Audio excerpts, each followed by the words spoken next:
Hello everyone. आज की ये कहानी सुन के आपको शायद रोना आ जाए। पूरी कहानी ज़रूर सुनिएगा। एक बार एक छोटी सी बच्ची हाथ में मिट्टी की गुल्लक लिए भागती हुई एक दवाई की दुकान पर गई। वह काफ़ी देर तक वहाँ पर खड़ी रही, लेकिन दुकानदार का ध्यान उस पर नहीं गया क्योंकि वहाँ पर काफ़ी भीड़ थी। उसने दुकानदार को कई बार बुलाया, लेकिन दुकानदार का ध्यान उस पर नहीं गया क्योंकि वहाँ पर बहुत ज़्यादा भीड़ थी। फिर इस बच्ची को गुस्सा आया और अपनी मिट्टी की गुल्लक को वहीं काउंटर पर जोर से रख दिया। इसके बाद दुकानदार और वहाँ पर खड़े सभी लोग उस बच्ची की तरफ देखने लगे।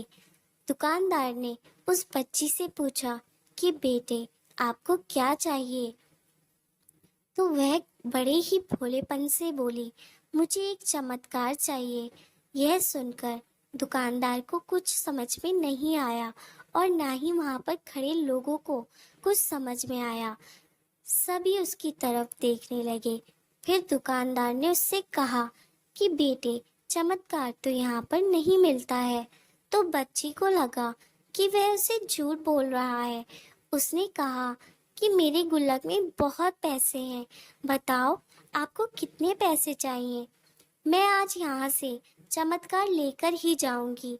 तभी काउंटर पर खड़े एक आदमी ने उससे पूछा कि बेटी, क्यों चाहिए तुमको चमत्कार? तब उससे बच्ची ने अपनी कहानी बताई। अभी कुछ दिन पहले मेरे भाई के सर में बहुत तेज दर्द हुआ। मेरे मम्मी पापा उसको हॉस्पिटल ले गए। उसके बाद कई दिन तक मेरा भाई घर नहीं आया।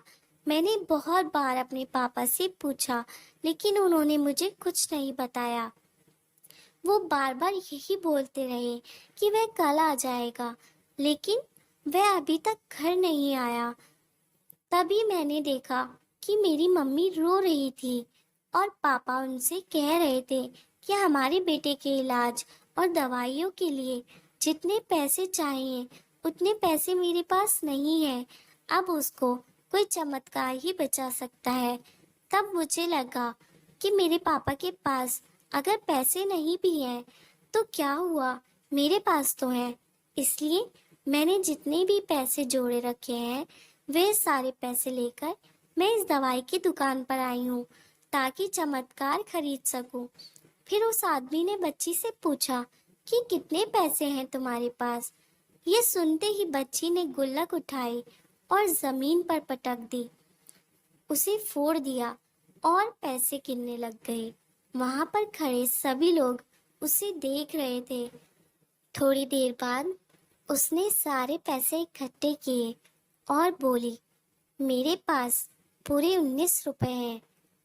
वो जो आदमी वहां पर खड़ा था वह थोड़ा सा मुस्कुराया और बोला कि अरे, तुम्हारे पास तो पूरे पैसे हैं, इतने का ही तो आता है चमत्कार।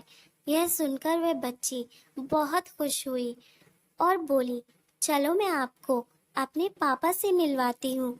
बाद में पता लगा कि वह आदमी कोई आम आदमी नहीं था, बल्कि एक बहुत बड़ा न्यूरो सर्जन था और उसने सिर्फ 19 रुपए में उसके भाई की सर्जरी कर दी। उसका भाई कुछ दिन बाद ठीक होकर घर वापस आ गया। फिर कुछ दिन बाद वह बच्ची, उसका भाई, उसके पापा और मम्मी चारों एक साथ बैठे हुए थे और बात कर रहे थे। तभी उसकी मम्मी ने उसके पापा से पूछा कि अब तो बता दो, ये चमत्कार आपने किया कैसे? तब उन्होंने अपनी बेटी की तरफ देखकर कहा, चमत्कार मैंने नहीं, इसने किया है। तो यहाँ पर एक बहुत बड़ी सबक है जो हम उस छोटी सी बच्ची से सीख सकते हैं।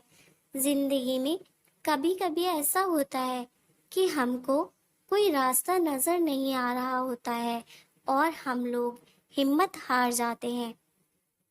तब हमारे अंदर एक बच्चा होता है जो कोशिश करने से कभी पीछे नहीं हटता।